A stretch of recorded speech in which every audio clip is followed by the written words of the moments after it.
क्या हो गया इन लोगों को?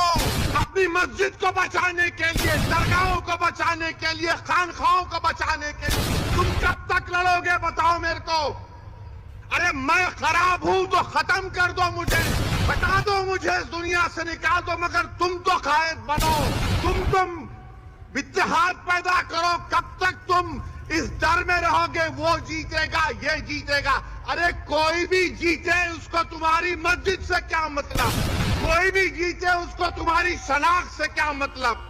कोई भी जीते वो तुमको क्या इंसाफ करेगा? इंसाफ तुमको करना पड़ेगा अपने लिए, आने वाली नस्लों के लिए। नरेंद्र मोदी ने वक्फ बिल का कानून पेश किया। नीतीश कुमार के पास सिर्फ 13 या 14 एमपी, कितने आसिम बखार? 13 है, 13 या 16? 13 है। अगर एमआईएम पार्टी के 3 एमपी होते, अख्तरुल ईमान और इम्तियाज जलील मेरे साथ होते, मोदी 10 बार सोचते थे ये बिल को लाए ना लाए, मगर आप थाली मार रहे हैं, आप लोग थाली मारते हैं। अगर हमारे 3 एमपी होते, वो कानून या वो बिल नहीं आता जिसके जरिए नरेंद्र मोदी, उनकी सरकार वक्फ को खत्म करना चाहते पूरे भारत में। कोई जायदाद वक्फ की नहीं रहेगी, मेरी बात मैं जिम्मेदारी के साथ कह रहा हूं। कोई जायदाद नहीं रहेगी वक्फ की। कलेक्टर को इतना पावर दे दिया जाएगा कि कोई भी कलेक्टर के पास जाकर बोलेगा, ये कलेक्टर साहब, ये जो यतीम खाना है, ये जो खानखा है, ये जो दरगाह है, ये जो मस्जिद है, ये वक्फ नहीं है। अब मेरे इस बोलने के बाद बहुत से लोग बोलेंगे, ओवैसी तुम क्या कह रहे हो, पागल हो क्या? कोई भी जाकर बोल देगा, अरे ये कानून में लिखा है, इस बिल में लिखा है। क्या लिखा है? कि कोई भी रोड चलता आदमी जिसका वक्फ से कोई ताल्लुक नहीं होगा, वो जाकर कलेक्टर को बोलेगा इंक्वायरी ऑर्डर करो। कलेक्टर जैसे इंक्वायरी ऑर्डर करेगा, उसमें कोई टाइम लिमिट नहीं है। जब कलेक्टर इंक्वायरी लिखेगा, इंक्वायरी कंप्लीट होने तक वो प्रॉपर्टी वक्फ की नहीं रहेगी। आप तो चले गई प्रॉपर्टी आपके हाथ से, दरगाह आपके हाथ से निकल गई, खानकाह आपके हाथ से निकल गई, मस्जिदें आपके हाथ से निकल जाएंगी, कब्रिस्तान आपके हाथ से निकल जाएगा। इस तरह का गंदा बिल इस भारत की पार्लियामेंट में मोदी ने पेश किया। और आपको मालूम, वक्फ बाय यूजर, उसका मतलब यह है कि अगर कोई बरसों से किसी चीज को इस्तेमाल कर रहा है तो वक्फ बाय यूजर है। और यही प्रोविजन हिंदू धर्म में भी है। हिंदू धर्म की लॉ की मशहूर किताब बीके मुखर्जी, उसमें लिखते हैं बाय यूसेज ये मंदिर की बन जाती है। ओडिशा के एंडोमेंट में, आंध्रा, तेलंगाना के, तमिलनाडु के एंडोमेंट में ये वक्फ बाय यूजर का कॉन्सेप्ट है। मगर मोदी बोल रहे नहीं रहेगा, उसका नुकसान क्या होगा? हाँ, नहीं वो सही है। मोदी बोल रहे हैं डॉक्यूमेंट लेकर आओ। अगर आपके इलाके में 200 साल पुरानी मस्जिद है, कहाँ डॉक्यूमेंट मिलेगा? कहाँ डॉक्यूमेंट अच्छा, मैं तेरा मामा ही उनका मामा। हाजी अली की दरगाह पर दावे पेश करते हैं, वो खैर वो ट्रस्ट में है, मगर वहां पर भी जाके बोलेंगे नहीं नहीं नहीं है। क्या करेंगे आप? मेरे भाई, इस तरह का बिल पेश किया, उस वक्त इतनी तकलीफ हुई कि मेरा रोंगटा पुकार पुकार कर कह रहा था कि क्या हो गया इन लोगों को जो 14.5 करोड़ है, 5 को नहीं जिता सकते। अपनी मस्जिद को बचाने के लिए, दरगाहों को बचाने के लिए, खानखाहों को बचाने के लिए तुम कब तक लड़ोगे बताओ मेरे को? अरे मैं खराब हूं तो खत्म कर दो मुझे, हटा दो मुझे, इस दुनिया से निकाल दो, मगर तुम तो कायद बनो, तुम इत्तेहाद पैदा करो। कब तक तुम इस डर में रहोगे वो जीतेगा ये जीतेगा? अरे कोई भी जीते उसको तुम्हारी मस्जिद से क्या मतलब, कोई भी जीते उसको तुम्हारी शनाख्त से क्या मतलब, कोई भी जीते वो तुमको क्या इंसाफ करेगा? इंसाफ तुमको करना पड़ेगा अपने लिए, आने वाली नस्लों के लिए। मगर तुम ये समझ रहे हो नहीं नहीं वो दूसरा ठाकरे है ये अच्छा है। कौन क्या किए बताओ आपको? जब ये वक्फ का बिल पेश हो रहा था उद्धव ठाकरे के पूरे एमपीज बाहर खड़े हुए थे, कोई लोग सभा में नहीं था। मुझे मोशन देना पड़ा इंट्रोडक्शन के खिलाफ। मेरे भाई जागो,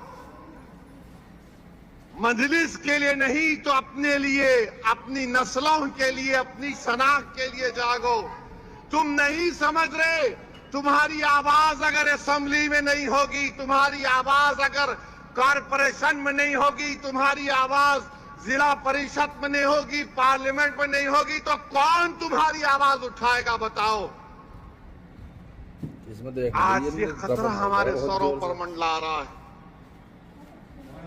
अगर मोदी इस तरह के बिल को पार्लियामेंट में दोबारा पेश करेंगे, अगर वो कानून बन जाएगा, खुदा ना खास्ता हम कई मसाजिद, मदरसे, दरगाहें, खानकाएं, कब्रिस्तान की जमीनों को खो देंगे। और आपको मालूम दिल्ली में सच्चर कमेटी ने पेज नंबर 221 में कहा कि दिल्ली में 130 वक्फ की प्रॉपर्टीज पर गवर्नमेंट ऑफ इंडिया ने यानी मोदी की सरकार ने कब्जा करके बैठा हुआ है। उसकी लागत 2007 में 3000 करोड़ की थी। आज हम 2024 में हैं, कम से कम 10,000 करोड़ की प्रॉपर्टीज हैं जो गवर्नमेंट ऑफ इंडिया उस पर एंक्रोच कर रही है, काबिज है। मेरे भाई बताओ, अगर हमारे नुमाइंदे नहीं रहेंगे, हमारी आवाज नहीं उठेगी, तो फिर कौन उठाएगा तुम्हारी आवाज को? पन्ने कैसी है? मौलाना आजाद को बोलने नहीं देते थे। तुम क्या कौन सी खेत की मौली हो तुम? मगर सबक तो हासिल करो कि सन 47 के बाद जो मौलाना आजाद से हुआ वो हम पर तो चल रहा है ना, बीत रहा है हम पर मेरे भाई। तुम क्या उस वक्त जागोगे जब तुम्हारे महलों की मस्जिद पर नोटिस लग जाएगी, this is not a Waqf property? तुम क्या उस वक्त उठोगे जब दरगाहों के सामने नोटिस लग जाएगी, this is not a Waqf property? तुम क्या उस वक्त उठोगे जब कब्रिस्तान में जाकर कह दिया जाएगा कि तेरे अब्बा की खबर पर अच्छा मैं तेरा मामा ही उनका मामा के दिन आकर फूल नहीं चढ़ाएगा, ये वक्त प्रॉपर्टी नहीं है? तुम उस वक्त रहोगे, तुम उस वक्त जागोगे जब कयामत का सूर फूंका जाएगा। ये वक्त है उठने का।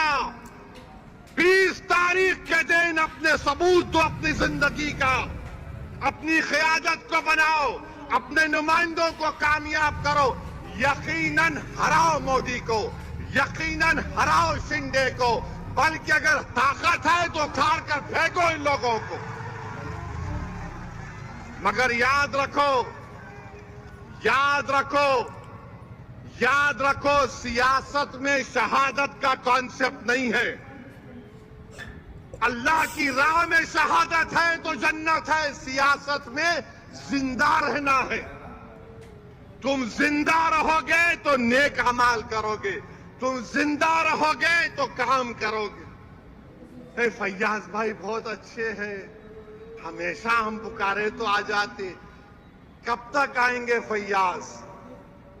अगर फैयाज तुम्हारा आमदार बनेगा तो फैयाज ताकतवर नहीं, तुम ताकतवर होगे, तुम ताकतवर होगे। तो मेरे अजीज दोस्तों और बुजुर्गों, एक और मिसाल देकर बात को खत्म करता हूं। एक शख्स महाराष्ट्र में अल्लाह के रसूल सल्लल्लाहु अलैहि वसल्लम की शान में गुस्ताखी की, गुस्ताखी करने की कोशिश की। कोई रहमतुल आलमीन की शान में गुस्ताखी नहीं कर सकता, ये मेरा ईमान है। कोई नहीं कर सकता। जिसके लिए जमीन और आसमान बनाई गई, अरे तू कौन है जो रहमतुल आलमीन है? इसने अनाब शनाब बकी कौन आवाज उठाए? उद्धव ठाकरे? कौन आवाज उठाए? शिंदे, अजित पवार, कांग्रेस?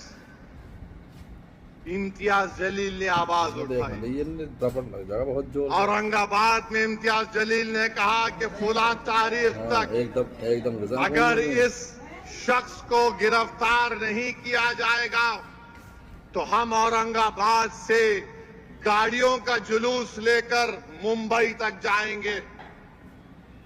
सबने समझा रहे ड्रामा है, सियासी ड्रामा है। बाज जुम्मनों ने कहा, बाज हमारे पास जुम्मन बहुत हो गए हमारे पास। ये जुम्मनों ने कहा पब्लिसिटी के लिए कर रहा, पुलिस घर में बिठा देगी उसको। बाज बड़े बड़े लोगों ने मुझे फोन किया, बोले ये क्या करने जा रहे हैं असद साहब, दंगा हो जाएगा। मैंने कहा मौलाना दंगा नहीं होगा। बोले कैसे गारंटी देंगे? बोले मैं बोला गारंटी